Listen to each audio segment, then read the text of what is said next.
convidei alguns grandes amigos para falarem um pouco sobre o seu segundo vento. E no episódio de hoje, Rafael Dias. E aí, Rafa, qual foi o teu segundo vento? Cara, o meu segundo vento, Cajal, eu acho que foi quando eu tava fazendo o programa de Um Cara Só, há quase 5 anos atrás. Eu queria fazer uma segunda temporada onde eu ia começar diferente. E daí eu quis entrevistar o Mr. Guitarman, o Joey Pena, que mora lá em Hollywood, né, em Los Angeles. E daí eu falei pra minha sócia hoje, da dia, Andressa, que eu ia visitar ela, que eu ia entrevistar ele e que eu ia visitar o YouTube, que eu ia conhecer toda a galera do YouTube. Eu já tinha isso na cabeça, mas eu não conhecia ninguém e falei, vou lá. Daí eu fui, fiz realmente a entrevista com o Joey, conheci lá a Big Frame, né, onde ele tinha toda a estrutura dele, onde tudo acontecia. E falei pra Andressa, assim, que era minha amiga que morava lá, né? Cara, eu queria tanto visitar o YouTube, né, tipo, ver isso tudo. Mas ninguém me respondia, ninguém, tipo, me falava, é possível, não é possível. Pô, é uma pessoa de fora, né? Ela pode entrar no Google, não pode entrar. E daí eu fiquei, tipo, tentando ali, né? Mandando e-mails, falando no Twitter, tentando de alguma forma conhecer a estrutura do YouTube lá em São Bruno, que é na Califórnia, muito próximo ali de São Francisco. Só que isso são mais ou menos umas 6, 7 horas de carro, né? Dirigindo de onde eu tava, de Los Angeles para lá. Então era alugar um carro, a despesa de viajar para uma outra cidade, eu já tava, né, num lugar. E daí eu falei, será que eu encaro isso tudo pra de repente visitar ou ninguém nem me responder? E daí eu falei, cara, quer saber? Vamos. O máximo que pode acontecer é a gente chegar lá e ninguém me responder. E daí essa minha amiga topou entrar na viagem comigo. Vamos pra lá, vamos ver o que vai acontecer. E daí no caminho eu tentando ainda mandar mensagens e tal, e ninguém me respondia. Ficamos um dia, ninguém me respondia. No hotel, ninguém me respondia. Daí eu, cara, que droga, né? Vim até aqui e nada aconteceu, tipo, não me receberam, não conheci, não aconteceu. A gente estava no último almoço antes de voltar para Los Angeles, da onde a gente vinha para o Brasil. E daí a gente comprou chocolate, né, para se despedir de São Francisco, é isso aí, não vai acontecer. Tava lá almoçando no Pier 39. A gente lembra até hoje o que a gente estava comendo, assim. Eu pedi um salmão super bom, ela pediu um capelete péssimo. E a gente estava ali almoçando. E de repente toca o celular que eles responderam, Rafa, se tu quiser vir aqui agora a gente pode te receber. Meu, a gente pegou o carro e tocou pro YouTube, assim, pra conhecer a estrutura toda do negócio. Pô, eu que trabalhava com vídeo há tantos anos, naquela época eu trabalhava há 10 anos com vídeo e já tinha o canal, já sonhava com o YouTube, via aquele, né, há 5 anos atrás com essa magnitude que é hoje, assim, já tinha essa visão. Daí fui conhecer a estrutura, eles me receberam muito bem. E foi o meu segundo vento, por quê? Porque isso mudou a minha vida. Quando eu cheguei e conheci aquilo tudo, e na conversa com eles e conhecendo aquilo tudo, eu entendi o tamanho que o YouTube estava se tornando no mundo. E que nos Estados Unidos, as networks, né, que é a empresa que a Dia hoje é uma network, já estava super se estabelecendo. E estavam começando a fazer campanhas e as coisas todas já estavam acontecendo. E daí eu falei, cara, a gente tem que fazer isso no Brasil. Depois dessa visita, eu falei, a gente tem que fazer isso no Brasil. Porque isso é o futuro, as pessoas estão se movendo, né, para isso. Só que, obviamente, para se criar uma network, não era assim, não era, né, tipo, tem uma ideia, vou fazer. Não, tu tinha que ter muitas visualizações, tu tinha que ter muitos canais, era bem difícil, na verdade. Como é até hoje, né, bem difícil. E daí a gente falou, não, beleza, então vamos modestos do jeito que a gente tem que ser, criar uma produtora que vai produzir canais. E daí todos esses canais, é isso aí, a gente vai trabalhar com internet pro YouTube.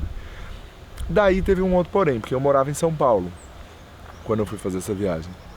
E teve que ter todo um investimento em cima disso, né? E ela também, essa minha sócia, essa minha amiga que fez toda essa viagem, que é minha amiga há muitos anos, também morava em São Paulo, e a gente tava meio de saco cheio já de São Paulo, assim, sabe? Da cidade, da vida lá, das coisas, de mil fatores de quem nasceu em Floripa. E daí a gente falou, tá, então vamos fazer isso em Floripa, vamos voltar pra Floripa. E daí a gente voltou os dois pra Floripa, de mudança mesmo, assim, a gente saiu de São Paulo, desmontou casa, desmontou tudo e veio pra Floripa. E criou a Dia Studio aqui em Floripa. A gente passou 9 meses fazendo 5 canais pro YouTube. E esses 5 canais foram vistos pelo Google e daí a gente foi reconhecido por eles. Porque eles viram os 5 canais e falaram assim, cara, vocês têm potencial para ser uma network. E a gente falou, nossa, a gente vai ter uma network. E daí é aquilo que a gente conheceu e descobriu lá em Los Angeles, lá em São Bruno, né? Lá na Califórnia. Caraca, tipo, tudo mudou, sabe? Daí a gente começou a colocar canais na rede. O primeiro canal que a gente chamou foi o Depois das 11, que a gente colocou no estúdio, foi fazendo todas as coisas. Hoje a gente tem 40 canais dentro da rede, mais de 40 canais.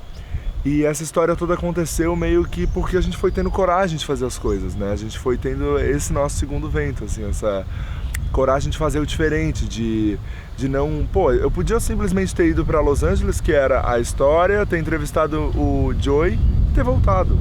Não ter feito nada disso. Eu não ia ter conhecido o YouTube, eu não ia ter visto que esse mercado estava em ascensão absurdamente lá, eu não ia ter entendido, né, o futuro dessas coisas. A gente não ia ter voltado para Floripa, a gente não ia ter criado a Dia Studio, eu não ia ter passado 9 meses fazendo 5 canais. Eu hoje, quando eu olho para essa história, assim, eu acho que é realmente a história que mudou a minha vida. Eu hoje tenho situações dentro da Dia que eu nunca imaginei que eu teria, como um empresário, né, como campanhas muito grandes, de marcas muito grandes, procurando a gente para poder, né, comunicar o recado deles. A gente hoje fala com mais de 70 milhões de pessoas todos os meses. Isso é muito legal, é um impacto muito grande, a gente consegue atingir muita gente pela internet. E o mais louco de tudo, que é onde as pessoas, quando conversam comigo, ficam até um pouco surpresas, é que a gente faz isso tudo de Florianópolis, que é fora do eixo total, né? A gente não está em Rio, a gente não está em São Paulo, e a gente está em Florianópolis, conseguindo comunicar para essa galera. Hoje a gente tem uma equipe trabalha em Floripa, de Floripa, sendo reconhecida pelo Brasil inteiro, fazendo campanhas para as marcas, né, para as maiores marcas do país, assim. É uma história que eu tenho um baita de um orgulho, assim, até quando eu comecei a contar aqui eu me emociono. Eu às vezes, quando eu vou fazer alguma coisa em palco, isso, aquilo, eu começo a contar, eu sempre me emociono. Pode parecer tão boba, né, tão pequena, assim, pô, a história de criar essa rede de conteúdo, poder ajudar os criadores de conteúdo a viver ou a monetizar o trabalho deles, daquilo que eles gostam de fazer, né? Chegar nesse momento onde a gente é reconhecido pelas marcas e pela audiência, foi o que a gente sempre sonhou, assim, eu e a Andressa, que é a minha sócia. Hoje em dia tem vários seguidores nas redes sociais, muito mais do que todas as outras networks do Brasil, porque a gente é reconhecido pelo nosso conteúdo, a gente é reconhecido pelo nosso envolvimento com as coisas. Tenho certeza que esse foi o meu segundo vento e que apareçam outros, né? Outros segundos ventos na minha vida, para eu continuar sempre reciclando, assim, sempre tendo novas ideias e sempre tendo novas inspirações. O meu trabalho é o que eu amo fazer, né? Eu amo a Dia, eu amo produzir vídeo, eu amo conteúdo, eu amo entreter, eu amo estar envolvido nesse lance todo. Então é trabalho, mas ao mesmo tempo é um prazer absurdo, sabe? Foi um segundo vento de muito prazer, porque eu fui entrevistar o Joey, eu levei tipo 50 quilos de equipamento, câmeras, tripés para fazer o programa de um cara só com ele, e eu tenho muito prazer em fazer isso, né? Então foi um segundo vento, mas profissional, mas com muito prazer, assim, tipo, é muito a minha vida isso. Não sei se você fala mais alguma coisa. Isso aí, cara. Cara, quase chorei ali na hora que eu comecei a contar a história da Dia, no comecinho.